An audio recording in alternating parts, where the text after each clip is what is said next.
সাঈদ ইবনে আমর আল জুমাহি বললেন যে তুমি কি আমাকে সাহায্য করবা? তাইলে বললেন যে হ্যাঁ। তো বলতেছে আমিরুল মুমিনিন তিনার পক্ষ থেকে 1000 উপঢৌকন আসছে। ওগো স্ত্রী, আমার ঘরে দুনিয়া ঢুকে গেছে, আমার জীবন শেষ। তো বলে কিসের দুনিয়া? তো বললেন যে 1000 স্বর্ণ মুদ্রা আমার ঘরে আমিরুল মুমিনের পক্ষ থেকে চলে আসছে। তো এই কথা শুনে আমরা কি করি? আমরা তো খুশি হয়ে যাই। কই সাঈদ ইবনে আমর আল জুমাহি রাদিয়াল্লাহু তাআলা আনহু আফসোস করতেছেন, কান্নাকাটি শুরু করতেছেন আর বলেন আমার ঘরে দুনিয়া ঢুইকা গেছে, আমি তো হালাক হয়ে গেছি, আমি ধ্বংস হয়ে যাব। স্ত্রী বলেন ওগো স্বামী, আমরা তো অসহায়, এটা তো আমাদের জন্য ফায়দা। সাঈদ ইবনে আমর ডাক দিয়ে বলেন এই যেই উপঢৌকন দিয়েছে এটা আমরা কি করব? মানুষদের কাছে যারা অসহায় আছে তাদের কাছে আমরা দিয়ে দেব। স্ত্রী ডাক দিয়ে বলে ওগো স্বামী, কত না খাইয়া থাকি, ভালো মন্দ খাইতে পারি না, এখান থেকে আমরা কিছু টাকা যদি রেখে দিই।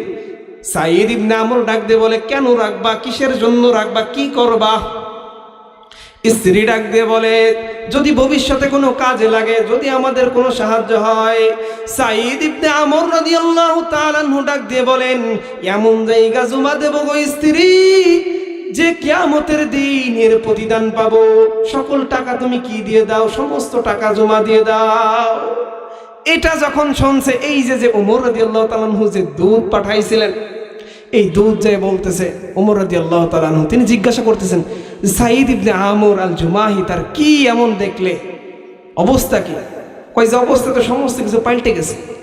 আপনি যে তাকে 1000 স্বর্ণ মুদ্রা দিয়েছেন, সে তো খুশিতে বাক হয়ে যাবে।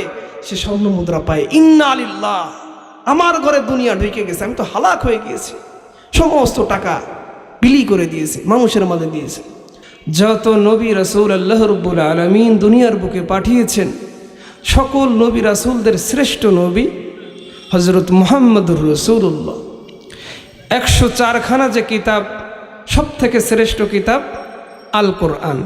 তাইলে আমরা নবীর দিক দিয়েও পালাম কি শ্রেষ্ঠ নবী, আবার কোরআনের দিক দিয়ে, কিতাবের দিক দিয়েও আমরা শ্রেষ্ঠ কিতাব, মহিমান্বিত কিতাব আল কোরআন পেয়েছি।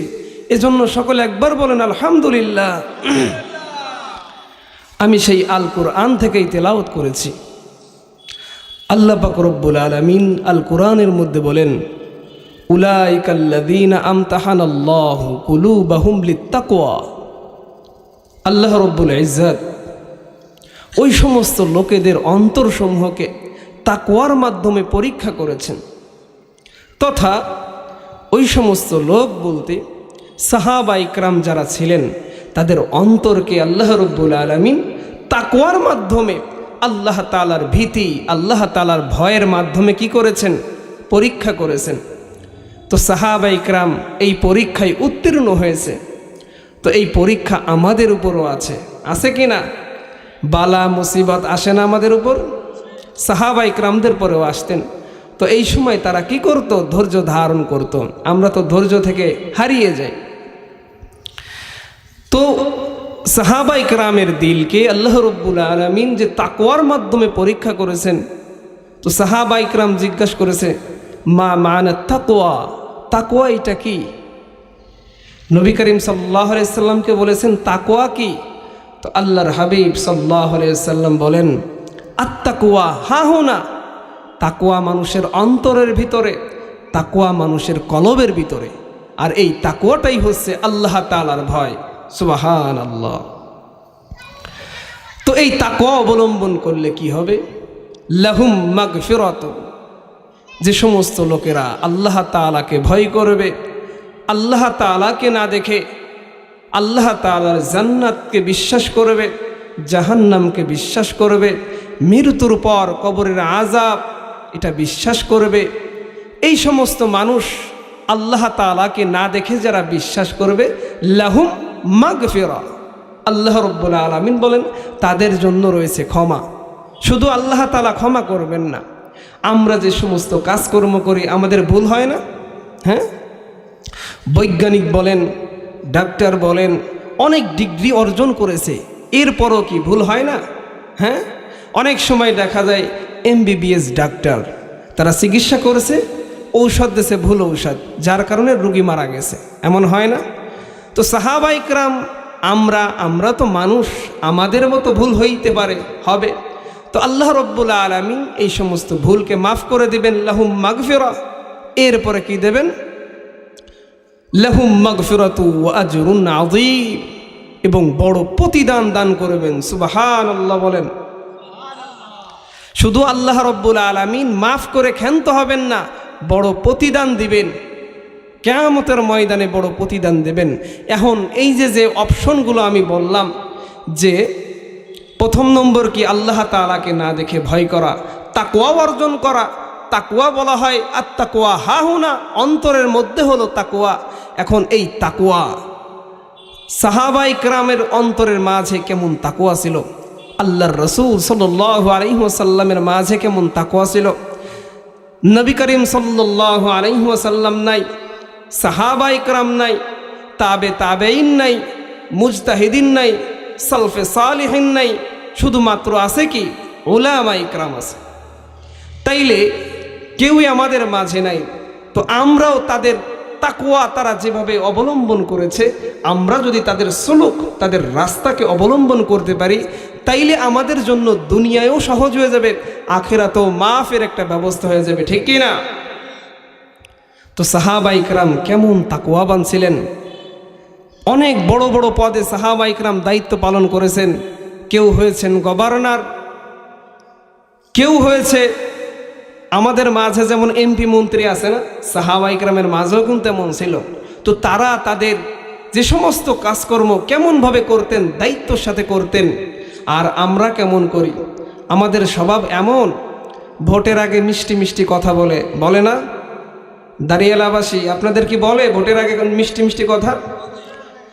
সুন্দর সুন্দর কথা বলবে। দেখবেন মেম্বার, চেয়ারম্যান যারা আছে, এরা ভোটের আগে আপনার বাড়ি, এই ব্যক্তি জীবনে কোনোদিন আসে নাই, কিন্তু ভোটের আগে আপনার বাড়ি যাবে, রাতে যাবে, সমস্ত কিছু করবে, চা খাওয়াবে। এইগুলো খাওয়ানোর পর যেই ভোটে সে উত্তীর্ণ হবে, কই আপনার যে বিপদ হবে, এই চেয়ারম্যান আর খোঁজ খবর নেয় না, ঠিক না?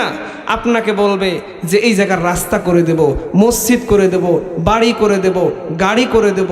অথচ যে সময় সরকারের তহফিল থেকে পাস হয়, দেখা যায় এই বাড়িটা অসহায় ব্যক্তিদের জন্য পাস হয়েছে।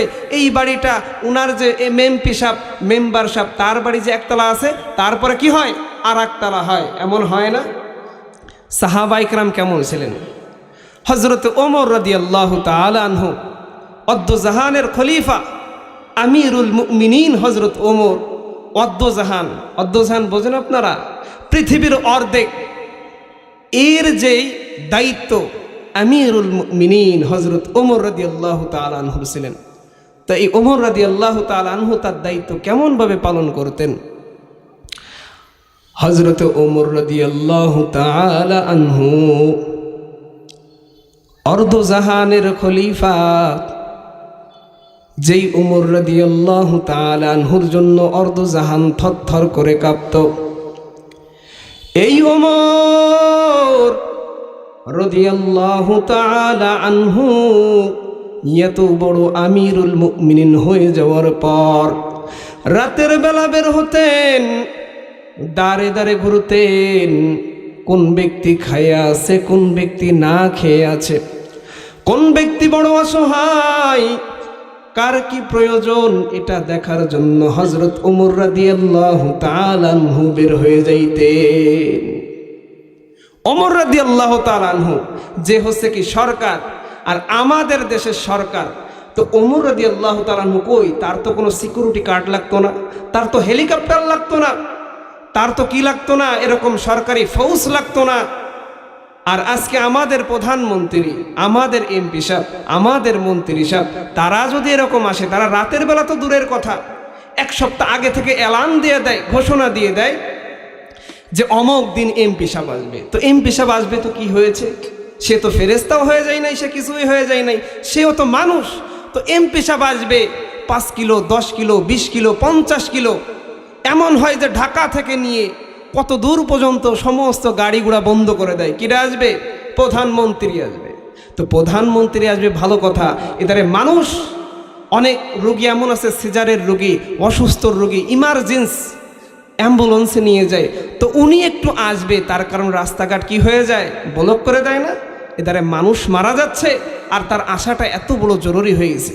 তো আমাদের বর্তমান অবস্থা হচ্ছে এমন। তো হযরত ওমর রাদিয়াল্লাহু তাআলা আনহু রাতের বেলায় একদিন বের হইলেন, বের হয়ে ঘুরে ঘুরে দেখতেছে কোন ঘরে খাবার নাই, কোন ঘরের মানুষ না খেয়ে আছে। হঠাৎ করে এক বাড়ির সামনে গেছে রাতের আধারে। এ মুসলমানের দল, আমাদের তো টিনের ঘর, আমাদের তো ইটের ঘর, সাহাবাই কেরামের তো কোনো ইটের ঘর ছিল না, সাহাবাদের তো এমন টিনের ঘর ছিল না। সাহাবাই কেরাম কেমন ভাবে দিন কাটাইতেন, এমন অসহায় ভাবে দিন কাটাইতেন। তো হযরত ওমর রাদিয়াল্লাহু তাআলা আনহু রাতের আধারে বের হইলেন মানুষের খোঁজ খবর নেওয়ার জন্য। হঠাৎ করে দেখতেছে রাতের আওয়াজ, রাতের বেলা একটা ঘর থেকে আওয়াজ আসে, খাজুরের পাতার ঘর, সমস্ত কিছু দেখা যায়। হযরত ওমর বলেন, এত রাতের বেলা এরপরেও এই বাড়ির মধ্যে কেন বাতি জ্বলে, নিশ্চয়ই কোনো কারণ আছে। হযরত ওমর রাদিয়াল্লাহু তাআলা আনহু শুনতেছেন একজন মা তার মেয়েকে ডাক দিয়ে বলতেছে, এ মেয়ে ওঠো ওঠো, ওইটা আমাদের যেই গাভীটা আছে এই গাভীটা দহন করো, আর দহন করার পর যতটুকু দুধ হবে এই দুধের মধ্যে আর একটু পানি মিশ্রণ করবা। মেয়ে ডাক দিয়ে বলে, ও মা গো মা, কেন দুধের মধ্যে পানি মিশাবো গো মা? ওই মা ডাক দিয়ে বলে, হে আমার কলিজার টুকরা মেয়ে, তোর বাবা ছোটবেলায় মারা গেছে, ভাত আনতি পান্থা পোড়ায়, ভালো করে যে আমরা খাইব, সকালের খাবার খাইতে পারি না, বিকাল হয়ে যায়, বিকেলে খাবার খাইতে পারি না, রাত হয়ে যায় গো মা। আমাদের গাভীতে যে দুধটুকু হয়, নুন আনতে ফান্তা পুরাই যায়, ভালো করে আমরা খাইতে পারি না গো মা গো। যদি রাতের বেলা যদি আমরা একটু পানি মিশ্রণ করি, সকালবেলা বাজারে বিক্রি করার পর যেই টাকা হবে আমরা দুই এক বেলা খাইতে পারবো। আপনাদের এখানে তো মনে হয় দুধের মধ্যে পানি মিশায় না? হ্যাঁ মিশাই, সর্দারি এলাকাবাসী মিশায় নাকি? কথা বলে না, মিশায় না? আপনাদের এখানে তো আমাদের বর্তমান যে অবস্থা, আসলে আমরা দুধের সাথে পানি মিশাই না, পানির সাথে দুধ মিশাই, ঠিক না? পানির সাথে কি মিশাই? দুধ মিশাই। আমাদের অবস্থা হচ্ছে এমন। তো এই মেয়ে ডাক দিয়ে বলে, ও মা, আমাদের গভর্নর হযরত আমিরুল মুমিনিন, অর্ধজাহানের খলিফা, যার ভয়ে অর্ধজাহান থরথর করে কাঁপে গো মা, ওই আমিরুল মুমিনিন তার নির্দেশ হলো গো মা, দুধের মধ্যে পানি মিশ্রণ করা যাবে না। ও মা, আমি পারবো না, আমার পক্ষে সম্ভব না গো মা। আমি দুধের মধ্যে আমিরুল মুমিনিনের কথাও মান্য করব, এটা আমি সহ্য করতে পারবো না, আমার পক্ষে এটা সম্ভব হবে না। ও মা, আমি না খেয়ে থাকবো, আমার ভালো মন্দ খাওয়ার কোনো প্রয়োজন নাই। ও মা, আমার বাবা নাই, এরপরও আমার আল্লাহ, সেই আসমানের আল্লাহ আমাদের তো মেরে ফেলেন নাই, আমরা তো খেয়ে আছি। ও মা, একক তো খাবো আর মানুষদেরকে ধোঁকা দিব, এটা তো আমাদের পক্ষে সম্ভব না। ও মা, আমি পারবো না। এই মেয়ের মধ্যে কার ভয়? কার ভয়? সে কি মানুষের ভয় নাকি আল্লাহর ভয়? এই মেয়ে ডাক দিয়ে বলেন, ওই মা ডাক দিয়ে বলতেছে, গো মায়ে, ওই এত রাত কই আমিরুল মুমিনিন, কই আমিরুল মুমিনিনের কোনো সৈন্য তো দেখবে না, আমিরুল মুমিনিন এত রাত্রে আসবে না গো মা। সুতরাং আমরা পানির সাথে কি করি? দুধের মধ্যে পানি মিলাই। ওই মেয়ে ডাক দিয়ে বলে, ওই মেয়ের অন্তরে কার ভয়? আল্লাহ তাআলার ভয়। আল্লাহ তাআলার ভয়ে বলে, ও মা, তোমার আল্লাহ আমার আল্লাহ ওই আমিরুল মুমিনিন হযরত ওমরের আল্লাহ এক। এই রাতের বেলা মা আমরা ওমরের চক্ষু ফাঁকি দিব, দিনের বেলায় মানুষ ঠিক পায় না, কিন্তু যে আমার আল্লাহ হুয়াল আউয়াল ওয়াল আখির ওয়াল যাহির ওয়াল বাতিন, আমার আল্লাহ প্রকাশ্য দেখেন, আমার আল্লাহ গোপনও দেখেন, আমার আল্লাহ প্রথমেও আছেন, আমার আল্লাহ শেষে আছেন। রাত হয়েছে তাতে কি হয়েছে গো মা, ওই আল্লাহ তো দেখবেন, আল্লাহর চোখ ফাঁকি দেওয়া যাবে না। যাদের হৃদয়ে আছে আল্লাহর ভয়, তারা কবু পথ ভুলে যায় না। আল্লাহর প্রেম ছাড়া এই দুনিয়ায় কারো কাছে মাথা নত করে না, ঠিক কিনা? এই মেয়ের অন্তরে কার ভয়? আওয়াজ দিয়ে বলেন, কার ভয়? আমার আল্লাহ কি প্রকাশ্যে দেখেন?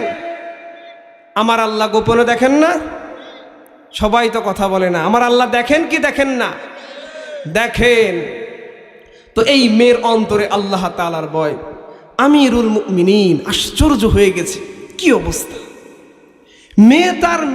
মা তার মেয়েকে বলতেছে দুধের সাথে পানি মিশাইতে হবে, আর মেয়ে অস্বীকার করতেছে, কোনো তার বিনিময়ে রাজি না। নিশ্চয়ই এর কোনো একটা ভালো আমল আছে, যার কারণে এত ছোট মেয়ের অন্তরে আল্লাহ তাআলার ভয়।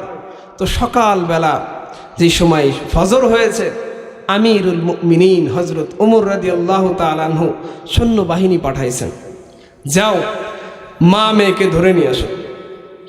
এখন মা মেয়েকে ধরে নিয়ে আসবে আমিরুল মুমিনিন। আমরা যদি, আমাদের খালি প্রধানমন্ত্রী লাগে না, প্রেসিডেন্ট লাগে না, যদি খালি বলে যে পুলিশই আগামীকাল তোমার বাড়ি আসবে, এই অবস্থায় আমরা গায়েব, পুরো গায়েব হয়ে যায় না? হ্যাঁ, যদি খালি শুনি যে পুলিশ থানাতে আসবে, আমাদের আর কিন্তু কোনো খোঁজ খবর থাকে না।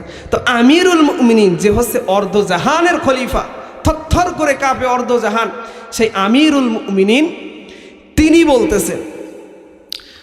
তো এখন মা মেয়েকে নেওয়া যাওয়া হয়েছে, নেওয়ার পর এখন জিজ্ঞাসা করতেছে, এই মা তো ভয়ে থরথর করে কাঁপতেছে আর কাঁদতেছে। তো হযরত ওমর রাদিয়াল্লাহু তাআলা আনহু ডাক দিয়ে বলেন, ও মা, মাগো মা, এখানে কোনো ভয় নাই, আমি ওমর কোনো শাস্তি দেওয়ার জন্য ডাকি নাই, আমি ওমর কোনো শাস্তি দেব না।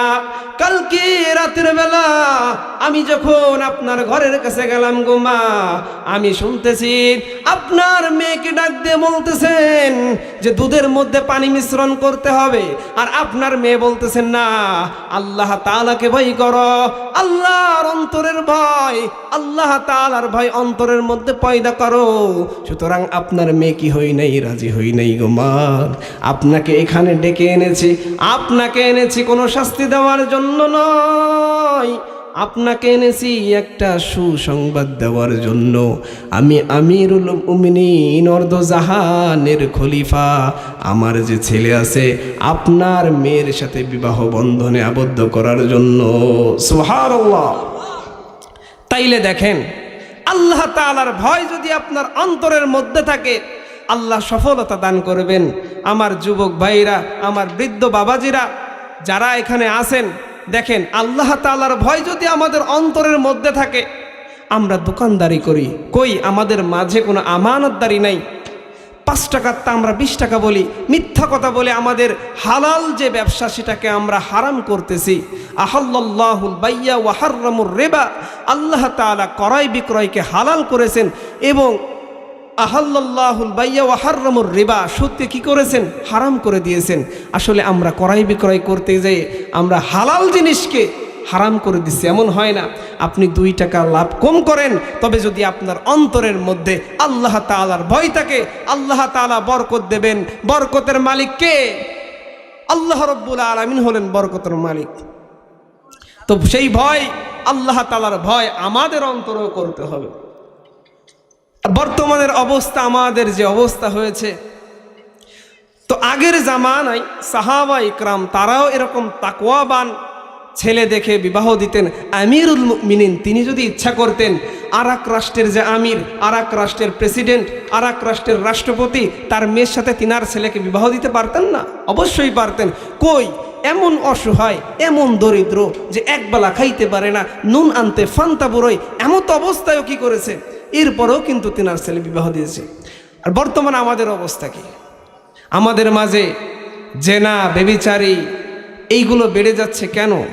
আমাদের প্রথম নম্বর শর্ত হলো, যারা এই যে মুরব্বী আছেন, দেখেন যদি জিজ্ঞাসা করি যে আপনার বিয়েটা কেমন হয়েছে, তাইলে আপনি বলবেন যে আমার মা গেছে, আমি দেখি নাই। এমন আছে না?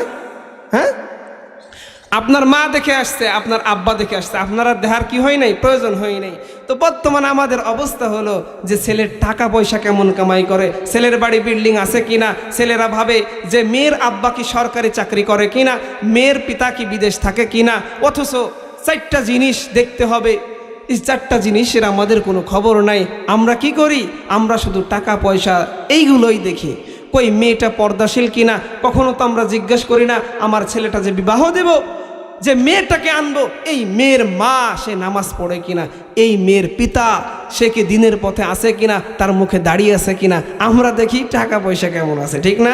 মেয়ে উসলাম্বা কেমন, চেহারা ছবি কেমন, ঠিক কিনা?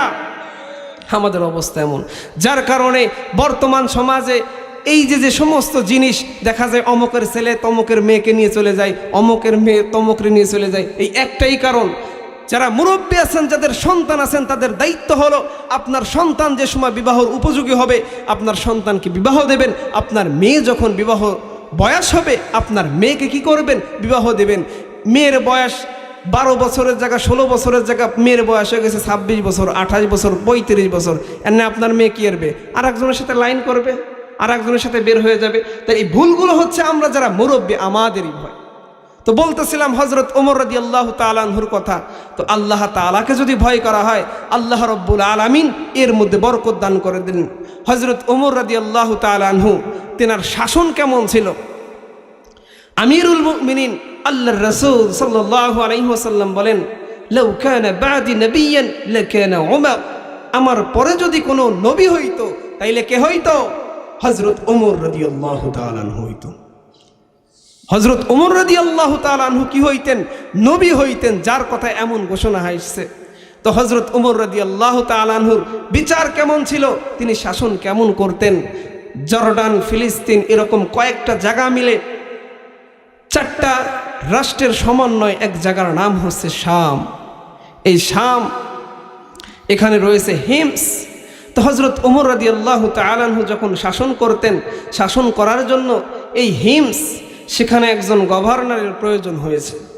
আমাদের সরকার যে সময় আসার পর বিভিন্ন জায়গা রাষ্ট্রমন্ত্রী, গভর্নর ইত্যাদি সেট করে দেয় না, যে এই এলাকায় মেম্বারের প্রয়োজন, এই এলাকায় চেয়ারম্যানের প্রয়োজন। তো হযরতে ওমর রাদিয়াল্লাহু তাআলা আনহু হিমস এই জায়গায় একজন গভর্নর নিযুক্ত করলেন। তো সে গভর্নর হচ্ছে সাঈদ ইবনে আমর আল জুমাহি। সবাই নামটা বলেন, নাম কি? সাঈদ ইবনে আমর আল জুমাহি রাদিয়াল্লাহু তাআলা আনহুকে এই হিমসের গভর্নর হিসাবে নিযুক্ত করেছেন। আসলে আমার এটা বোঝানোর মাকসাদ হলো যে আমাদের বর্তমান যে সমাজ, আমরা রাষ্ট্র কিভাবে পরিচালনা করি, রাষ্ট্রের মধ্যে শান্তি নাই কেন? ইসলামকে আমরা আইডল মানি না, ইসলামকে আমরা ফলো করি না, ইসলাম যেটা বলে আমরা তার বিরোধিতা করি। আমাদের এমন হয় যে কালিমাকে আমরা মুছে দেওয়ার জন্য অনেকেই এমন পাইতারা করে, ঠিক কিনা? 95% মুসলমানের দেশ।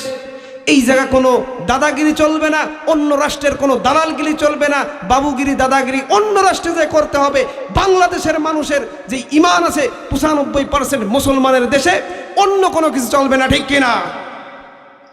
তো হযরত ওমর রাদিয়াল্লাহু তাআলা আনহু হিমসের গভর্নর নিযুক্ত করলেন সাঈদ ইবনে আমর আল জুমাহি।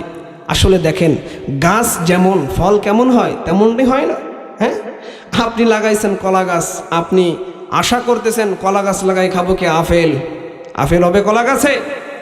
আম গাছ লাগাই যদি আপনি লিচু খাওয়ার যদি পাইতারা করেন, যদি ধারণা করেন, চেতনা করেন, এটা একটা বোকামি।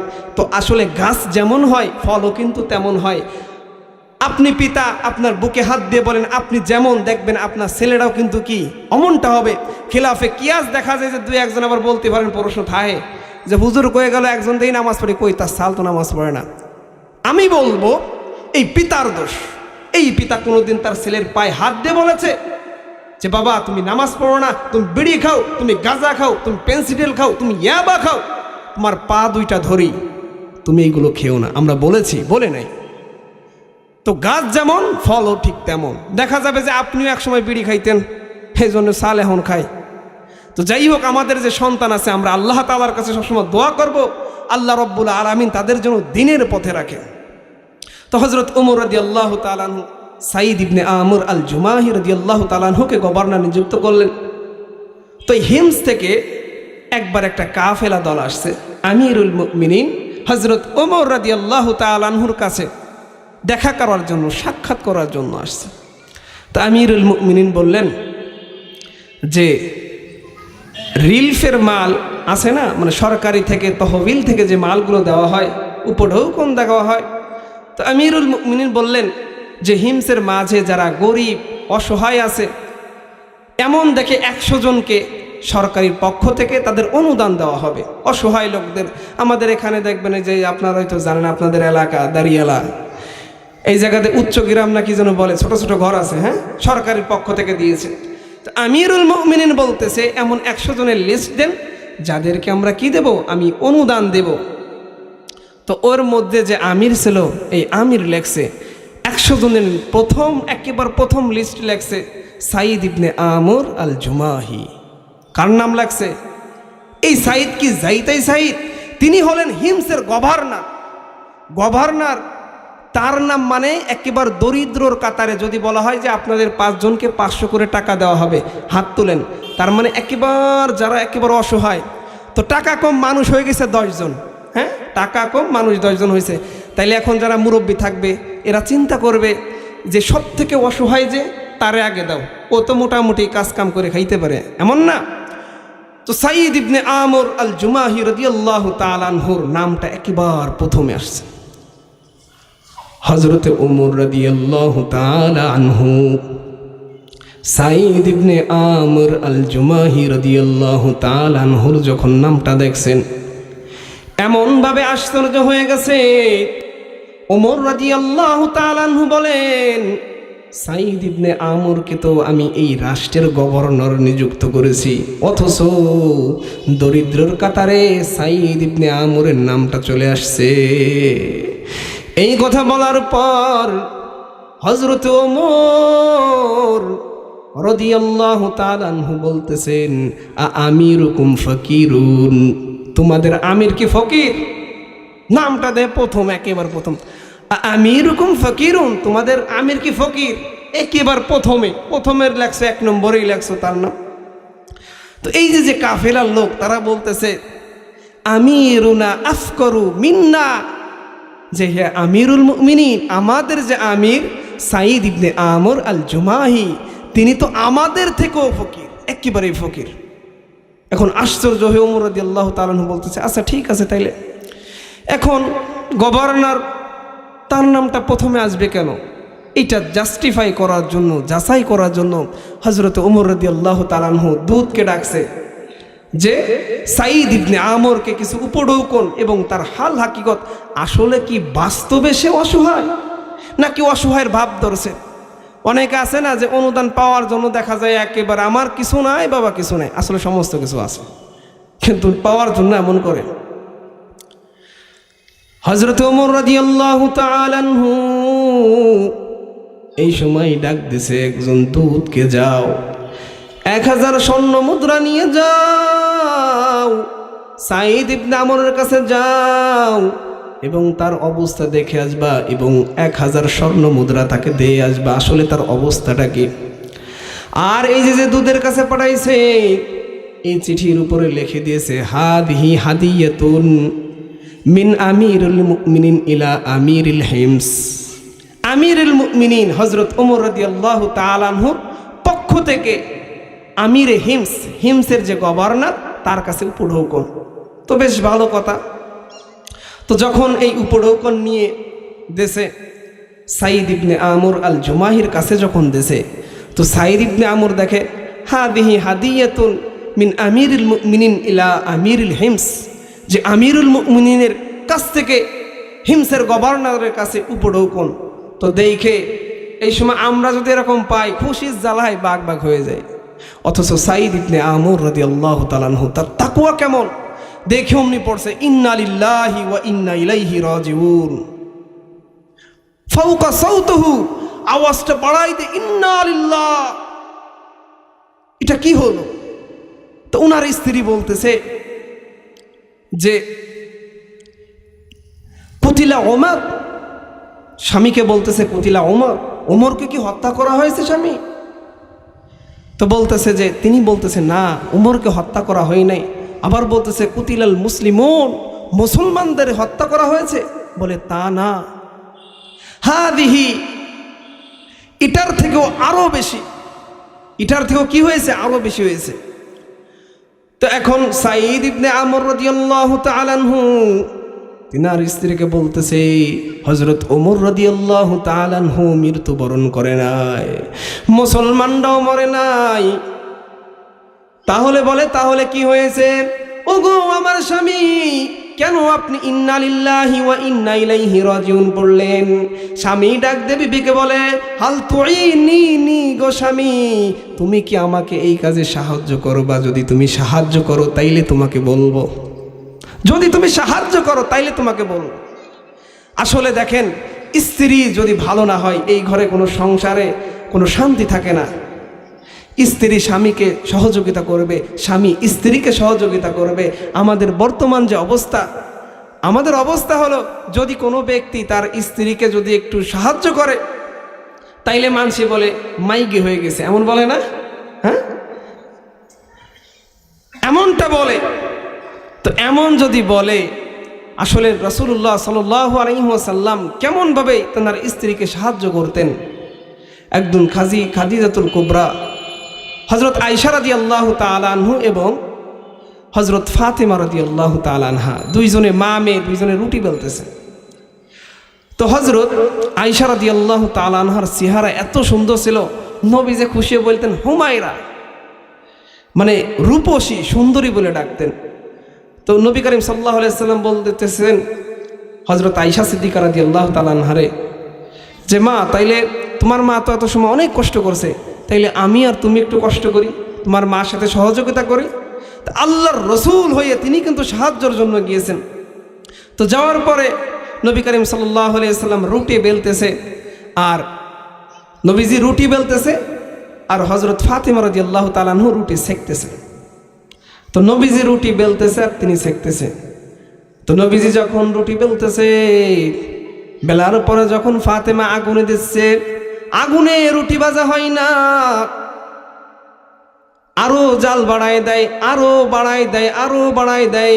ফাতেমা রাদিয়াল্লাহু তাআলা আনহার টপ টপ করে ঘাম কপাল দিয়ে বেয়ে বেয়ে পড়তেছে আর বলতেছে বাবা, এত সময় তো মা রুটি ভেলে দিল, কত সুন্দর করে সেক দিলাম আর হয়ে গেল। কই সেই সময় থেকে আমি এত জাল দিতেছি, এত আগুনের তাপ করতেছি, আমি সহ্য করতে পারতেছি না, এরপরও কই রুটি তো ভাজা হয় না। আল্লাহর নবী সাল্লাল্লাহু আলাইহি ওয়াসাল্লাম তিনার চোখ দিয়ে টপ টপ করে পানি পড়া শুরু হয়ে গেছে। নবীজি বলতেছে ও মা ফাতেমা, তোর পিতার হাত যেই আটার গায়ে লাগছে, তোর পিতার হাত যেই আটার গায়ে লাগছে, দুনিয়ার আগুন কেন যদি জাহান্নামের আগুনও হয়, এরপরেও এই রুটি আর কোনোদিন ভাজা হবে না। আল্লাহু আকবার। তো নবীজি তিনি তিনার স্ত্রীকে সাহায্য করেছেন। তো যখন সাঈদ ইবনে আমর আল জুমাহি বললেন যে তুমি কি আমাকে সাহায্য করবা, তাইলে বললেন যে হ্যাঁ। তো বলতেছে আমিরুল মুমিনিন তিনার পক্ষ থেকে 1000 উপঢৌকন আসছে। ওগো স্ত্রী, আমার ঘরে দুনিয়া ঢুকে গেছে, আমার জীবন শেষ। তো বলে কিসের দুনিয়া? তো বললেন যে 1000 স্বর্ণ মুদ্রা আমার ঘরে আমিরুল মুমিনিনের পক্ষ থেকে চলে আসছে। তো এই কথা শুনে আমরা কি করি? আমরা তো খুশি হয়ে যাই। কই সাঈদ ইবনে আমর আল জুমাহি রাদিয়াল্লাহু তাআলা আনহু আফসোস করতেছেন, কান্নাকাটি শুরু করতেছেন আর বলেন আমার ঘরে দুনিয়া ঢুইকা গেছে, আমি তো হালাক হয়ে গেছি, আমি ধ্বংস হয়ে যাব। স্ত্রী বলেন ওগো স্বামী, আমরা তো অসহায়, আমরা এটা তো আমাদের জন্য ফায়দা। সাঈদ ইবনে আমর ডাক দিয়ে বলেন, এই যে যেই উপঢৌকন দিয়েছে এটা আমরা কি করব? মানুষদের কাছে যারা অসহায় আছে তাদের কাছে আমরা দিয়ে দেব। স্ত্রী ডাক দিয়ে বলে, ও গো স্বামী, কত না খাইয়া থাকি, ভালো মন্দ খাইতে পারি না, এখান থেকে আমরা কিছু টাকা যদি রেখে দিই। সাঈদ ইবনে আমর ডাক দিয়ে বলে, কেন রাখবা? কিসের জন্য রাখবা? কি করবা? স্ত্রী ডাক দিয়ে বলে, যদি ভবিষ্যতে কোনো কাজে লাগে, যদি আমাদের কোনো সাহায্য হয়। সাঈদ ইবনে আমর রাদিয়াল্লাহু তাআলা আনহু ডাক দিয়ে বলেন, এমন জায়গা জমা দেব গো স্ত্রী, যে কিয়ামতের দিন এর প্রতিদান পাবো। সকল টাকা তুমি কি দিয়ে দাও? সমস্ত টাকা জমা দিয়ে দাও। এটা যখন শুনছে, এই যে ওমর রাদিয়াল্লাহু তাআলা আনহু যে দুধ পাঠাইছিলেন, এই দুধ যায় বলতেছে ওমর রাদিয়াল্লাহু তাআলা আনহু, তিনি জিজ্ঞাসা করতেছেন, সাঈদ ইবনে আমর আল জুমাহি তার কি এমন দেখলে, অবস্থা কি? কয় যে অবস্থা তো সমস্ত কিছু পাল্টে গেছে। আপনি যে তাকে 1000 স্বর্ণ মুদ্রা দিয়েছেন, সে তো খুশিতে বাগ হয়ে যাবে। সে স্বর্ণ মুদ্রা পায়, ইন্না লিল্লাহ, আমার ঘরে দুনিয়া ঢুকে গেছে, আমি তো হালাক হয়ে গিয়েছি। সমস্ত টাকা বিলি করে দিয়েছে, মানুষের মাঝে দিয়েছে।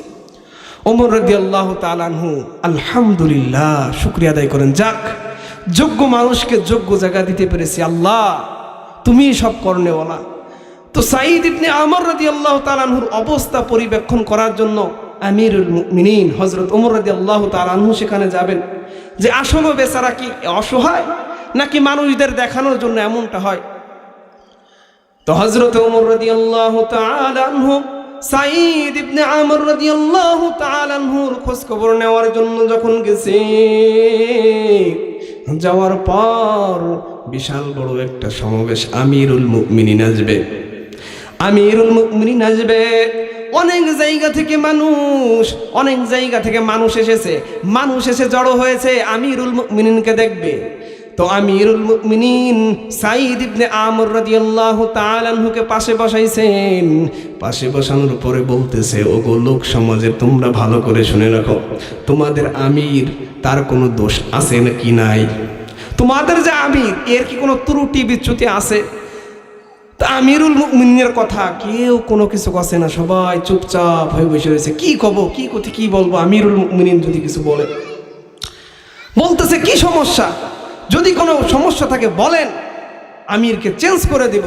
আসলে আমিরুল মুমিনিন হযরত ওমর তো আসছেই নাকি পরীক্ষা করার জন্য। লোকে যারে ভালো বলে সে তো আসলে ভালো, ঠিক না? আমি যদি মনে করি আমি জম্মের ভালো, আসলে তো যদি আপনারা 10 জন বলেন যে ভালো, তাইলেই ভালোটা সাব্যস্ত হবে। তো আমিরুল মুমিনিন আসলে সে যে 1000 স্বর্ণ মুদ্রা রাখলো না, তার মধ্যে কি আল্লাহ তাআলার তাকওয়া আছে কিনা? আমি যে বলেছিলাম, উলাইকাল্লাযীনা আমতাহানাল্লাহু কুলুবাহুম লিত্তাকওয়া, যে আল্লাহ তাআলা বান্দার অন্তরকে তাকওয়ার মাধ্যমে পরীক্ষা করেন। আসলে আমার চাই তার মধ্যে কি তাকওয়া আছে কিনা। তো হঠাৎ করে এক পাশ দিয়ে মুরব্বী একজন দাঁড়াইছে। আমার একটা প্রশ্ন আছে। এখন যেই বলছে আমার একটা প্রশ্ন আছে, এই যে মোটামুটি একটা সুযোগ হয়েছে, আর একজন দাঁড়াইছে, হুজুর আমারও একটা প্রশ্ন আছে। আর একজন দাঁড়াইছে, এইভাবে 4 জন মানুষ 4 কোণা থেকে দাঁড়াইছে, হুজুর আমাদের প্রশ্ন আছে। কি প্রশ্ন? প্রথম যেই বৃদ্ধ ব্যক্তিটি দাঁড়াইছে, এই ব্যক্তি দাঁড়ানোর পর দাঁড়াই দিয়ে বলতেছেন, আমাদের যে আমির, তার একটা দোষ হলো সে সকালবেলা অনেক দেরিতে করে অফিসে আসে। কি আসে? অনেক দেরিতে করে অফিসে আসে। আর এক ব্যক্তি ডাক দিয়ে বলে, আমাদের যে আমির, এই ব্যক্তির আর একটা দোষ আছে, তিনি কি করেন, মাসে একদিন ছুটি নাই। আর এক পাশ দিয়ে আর একজন ডাক দিয়ে বলে, আর একটা দোষ আছে। হযরত ওমর বলেন, কি দোষ জলদি বলো। ওই ব্যক্তি বলে, সে হঠাৎ করে দেখি বেহুশ হয়ে যায়, পাগল হয়ে যায়, জমিনের পরে বেহুশ হয়ে যায়। আর একজন ডাক দিয়ে বলতেছেন, আর একটা আমার প্রশ্ন আছে। বলতেছে, কি প্রশ্ন? প্রশ্ন কয়টা হলো? 3টা প্রশ্ন হলো। তো এইভাবে 4টা প্রশ্ন করেছে। যে আমার আর একটা প্রশ্ন হলো, সেটা হলো মাগরিবের পর থেকে তিনার জানলা দরজা সমস্ত কিছু বন্ধ হয়ে যায়, আমরা যে কোনো দরকারে যাব আর পাই না। ওমর রাদিয়াল্লাহু তাআলা আনহুর রাগ তো কম ছিল নাকি? ওমর রাদিয়াল্লাহু তাআলা আনহুর রাগে চক্ষুটা লাল টকটক হয়ে গেছে। কি ব্যাপার? আমি আসলাম আমার সাঈদের খোঁজ খবর নেওয়ার জন্য, ওখান থেকে মনে হলো অনেক আল্লাহওয়ালা, অনেক তাকওয়াবান, অন্তর আল্লাহ তাআলা তাকওয়ার মাধ্যমে পরীক্ষা করেছেন। আর এখন এখানে এসে শুনি যে তার 4টা দোষ আছে।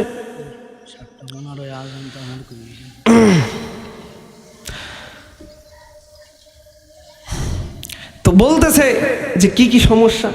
প্রথম যেই ব্যক্তি দাঁড়াইছে এখন আমিরুল মুমিনিন হযরত ওমর রাদিয়াল্লাহু তাআলা আনহুর রাগ তো এবার বাইরে গেছে। তো বাইরে যাওয়ার বলতেছে যে না, তোমাকে দিয়ে আর হবে না, তুমি আর গভর্নর থাকতে পারবো না।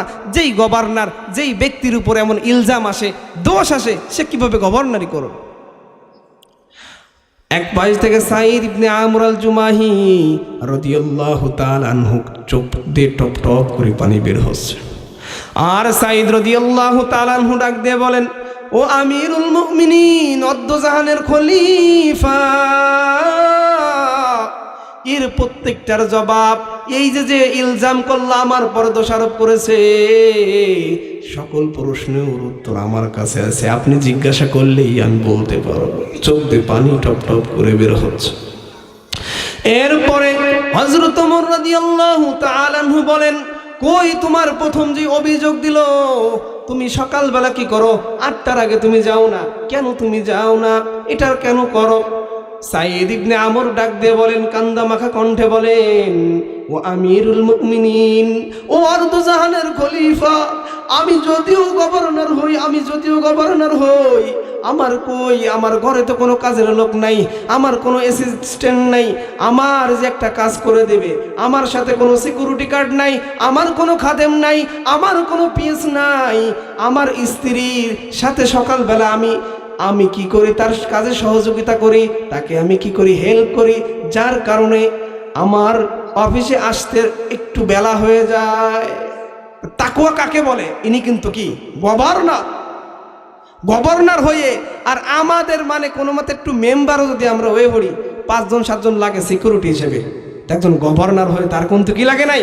কোনো সিকিউরিটি লাগে নাই। তো বেশ ভালো কথা। দ্বিতীয় যে প্রশ্নটা করেছে যে মাসের মধ্যে কেন আপনি একদিন ছুটি নেন, কেন আপনি একদিন ছুটি নেন? সাঈদ ইবনে আমর রাদিয়াল্লাহু তাআলা আনহু বলেন, গো আমিরুল মুমিনিন, আমি অর্ধজাহানের, আপনি অর্ধজাহানের খলিফা, আমাকে আপনি গভর্নর বানাইছেন, আমার মাত্র একটা জামা, কয়টা জামা? 1 মাস হয়ে যায়, গার থেকে গন্ধ বের হয়, এই জামাটা ধোয়ার জন্য 1 মাসের মধ্যে আমি একদিন ছুটি নেই, আর এই একদিন ছুটি নিয়ে আমি আমার জামাটা পরিষ্কার করি।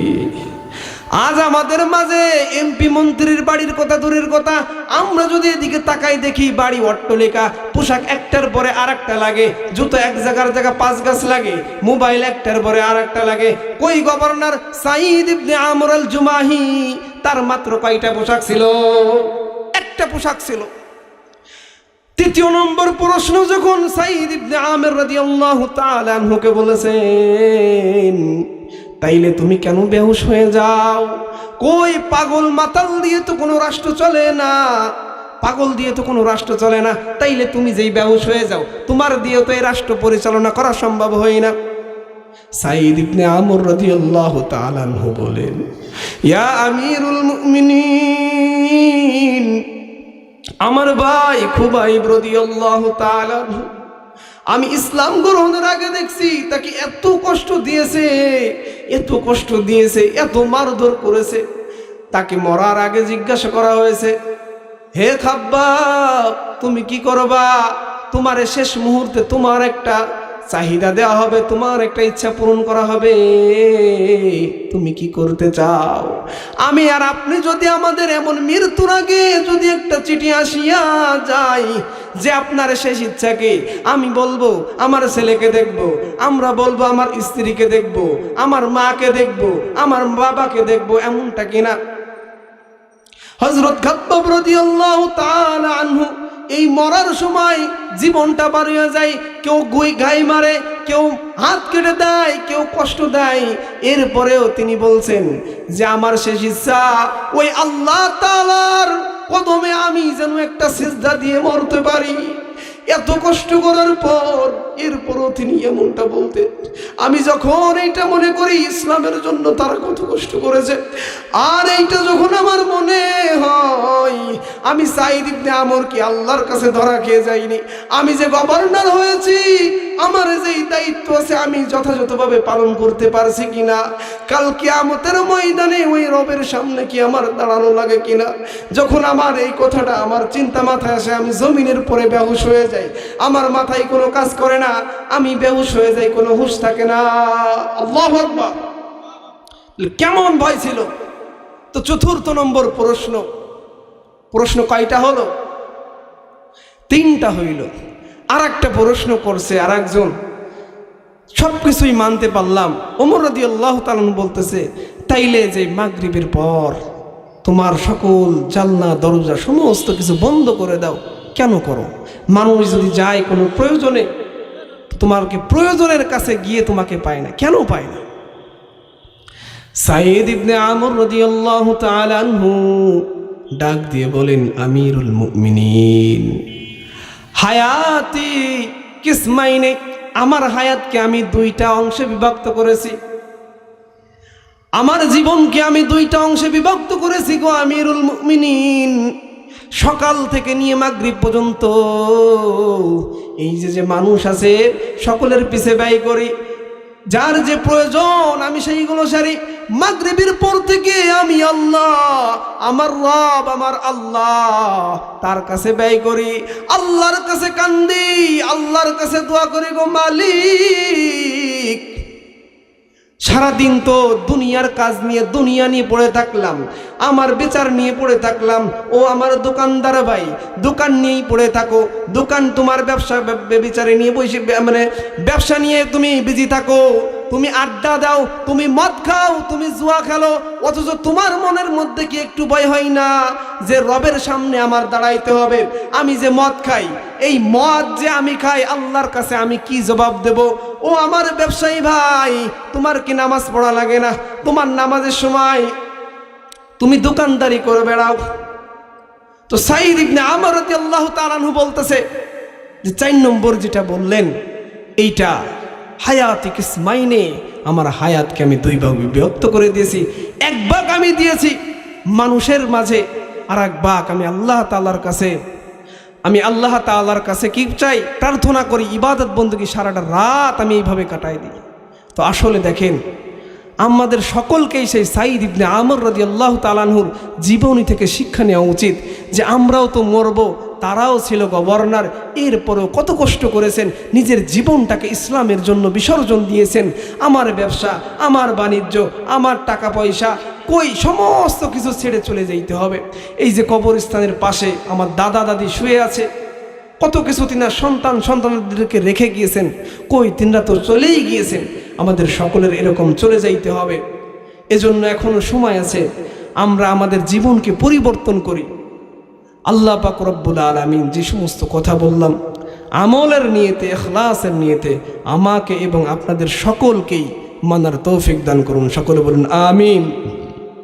ওয়া আখিরু দাওয়ানা আনিল হামদুলিল্লাহি রাব্বিল আলামিন।